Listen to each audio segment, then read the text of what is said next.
Back in October, Trump's digital director Brad Parscale made an appearance on 60 Minutes where he gave his version of the events that led up to Trump's shocking election night victory. In this first excerpt, he takes responsibility for moving late resources into Wisconsin and Michigan. Leslie Stahl: when did you realize he was gonna win? Brad Parscale when I really knew?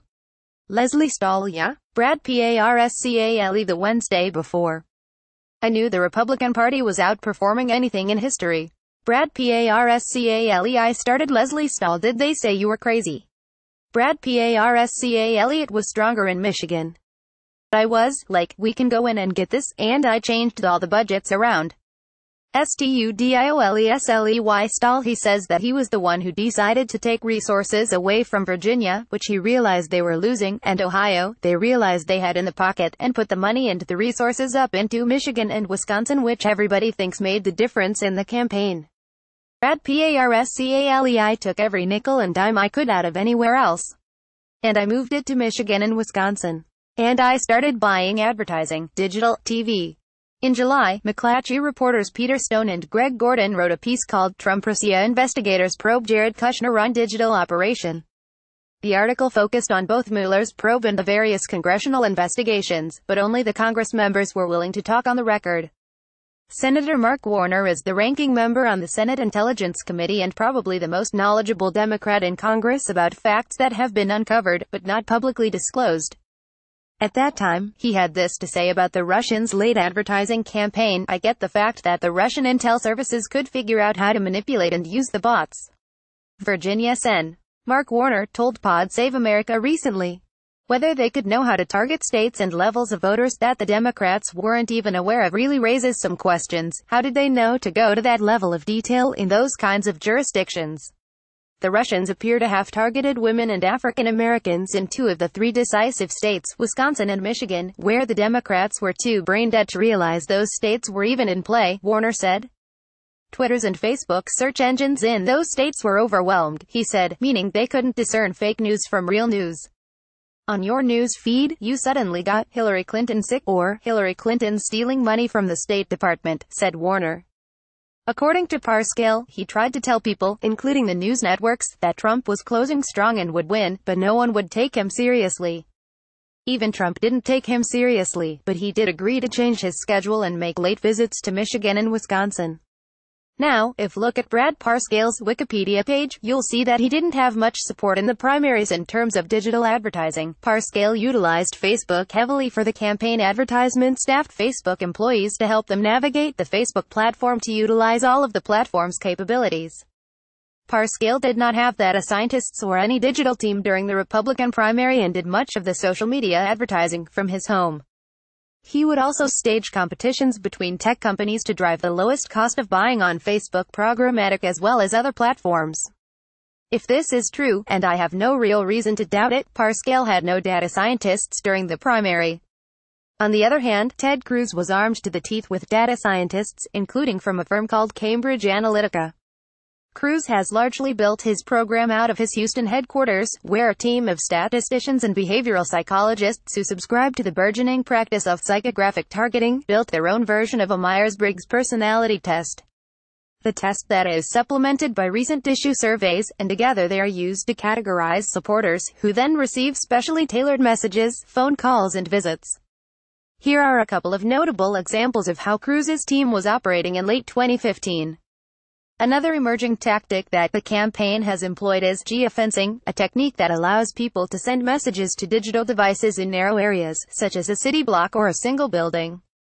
When the Republican Jewish coalition was meeting at the Venetian in Las Vegas in May, for instance, the Cruz campaign unleashed a series of web-based advertisements visible only inside the hotel complex that emphasized Cruz's devotion to Israel and its security. Cruz has also applied geofencing to wooing National Rifle Association members at a recent annual meeting and to similar gatherings elsewhere.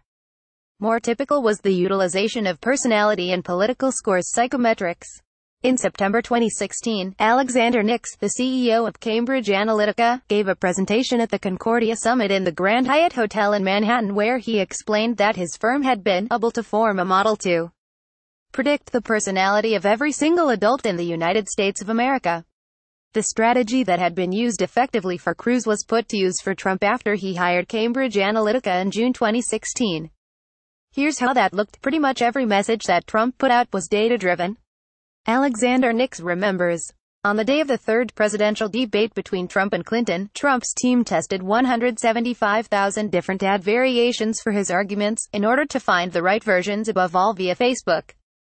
The messages differed for the most part only in microscopic details, in order to target the recipients in the optimal psychological way. Different headings, colors, captions, with a photo or video.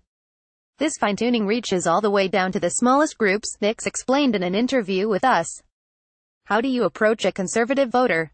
That depends on their psychological profile. Nix shows how psychographically categorized voters can be differently addressed, based on the example of gun rights, the Second Amendment, for a highly neurotic and conscientious audience, the threat of a burglary, and the insurance policy of a gun. An image on the left shows the hand of an intruder smashing a window. The right side shows a man and a child standing in a field at sunset, both holding guns, clearly shooting ducks. Conversely, for a closed and agreeable audience, people who care about tradition, and habits, and family. And how do you dissuade a potential Clinton voter?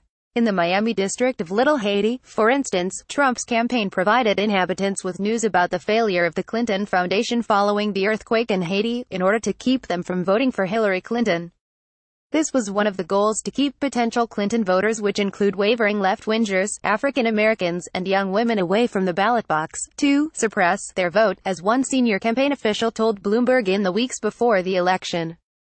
These dark posts, sponsored newsfeed-style ads and Facebook timelines that can only be seen by users with specific profiles, included videos aimed at African Americans in which Hillary Clinton refers to black men as predators, for example. So, all this was going on in the late stages of the campaign, but you don't see much evidence of it in Brad Parscale's retelling on 60 Minutes. More importantly, though, what we now know is that Russians were buying highly targeted Facebook and other social media ads in specific precincts and aimed at specific profiles of voters in Michigan and Wisconsin. Some people have noted that the absolute expenditures were not high, but that's part of the service Facebook provides.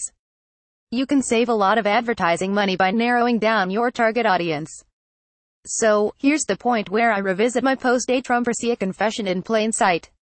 Putin propagandist and notorious Moscow digital pimp Konstantin Rykov claimed in a pair of Facebook posts dated November 12 and November 16 that he had colluded with Trump and Cambridge Analytica, and that their collusion had been decisive in winning the election. What was i.e., the Russians' idea with Donald Trump? For 4 years and 2 days. It was necessary to get to everyone in the brain and grab all possible means of mass perception of reality. Ensure the victory of Donald in the election of the U.S. president. Then create a political alliance between the United States, France, Russia and a number of other states and establish a new world order. Our idea was insane, but realizable. In order to understand everything for the beginning, it was necessary to digitize all possible types of modern man. Donald decided to invite for this task the special scientific department of the Cambridge University. British scientists from Cambridge Analytica suggested making 5,000 existing human psychotypes, the ideal image of a possible Trump supporter. Then, put this image back on all psychotypes and thus pick up a universal key to anyone and everyone. Then it was only necessary to upload this data to information flows and social networks. And we began to look for those who would have coped with this task better than others. At the very beginning of the brave and romantic story was not very much. A pair of our groups, civil journalists from WikiLeaks and political strategist Mikhail Kovalov. The next step was to develop a system for transferring tasks and information, so that no intelligence and NSA could burn it. Obviously, the timeline there is fuzzy. Cambridge Analytica didn't work with Trump for 4 years and 2 days. They worked with Trump beginning in June 2016, the same month that the Russians came to Trump Tower offering dirt on Hillary Clinton. It was the same month that all of these things happened. 6316 WikiLeaks creates the torrent for the insurance file, which includes the DNC. 6316 Rob Goldstone contacts Donald Trump Jr. by email, offers assistance from Russian government. 6716 At a speech in Moscow, Carter Page criticized the United States and other Western democracies. 6716 Rob Goldstone reveals that Russian government contact will be Natalia Veselnitskaya. 6716 Donald J. Trump gives speech in which he promises a major speech about Hillary Clinton's crimes on June 13. 6816 First tweet posted to DC Leaks Twitter account. 6916 Natalia Veselnitskaya meets with Trump Jr., Manafort, Kushner and Trump Tower. 61216 Assange announces he has documents relating to Clinton that would be enough evidence to indict her. 61216 According to Guccifer 2.0, the DNC resets their network, kicking him out of it. 61416 Washington Post reports that the DNC was led by Russians. 61416 DNC makes public announcement that it has been led. 61516 Guccifer 2.0 appears, contacts the smoking gun. 61516 CrowdStrike releases a detailed statement about Russianing of the DNC. 61516 Kevin McCarthy says there's two people I think Putin pays, Rohrabacher and Trump. 61516 Trump's team issues a statement claiming the DNC ate itself. 61616 WikiLeaks uploads the torrent containing their insurance file to their website. 61716 The United States expels 2 Russian diplomats in retaliation for an attack on an American diplomat in Moscow. 61716 WikiLeaks publicly releases their insurance file. 61916 Papadopoulos offers to make off-the-record trip to Russia. 62016 Date of first Christopher Steele memo in dossier, asserting Kremlin had been helping Trump for at least 5 years. 62016 Guccifer 2.0 first appears on Twitter, restates that the DNC's servers ed by a loaner, and releases the DNC's oppo on Trump.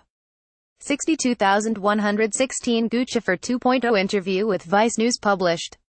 Outed as not Romanian. 62116 Guccifer 2.0 posts documents stolen from the DNC on Clinton's vulnerabilities as well as potential responses to lines of attack. 62216 WikiLeaks publishes the first in a series of emails taken from the DNC. 62716 first DNC emails posted to DC Leaks website.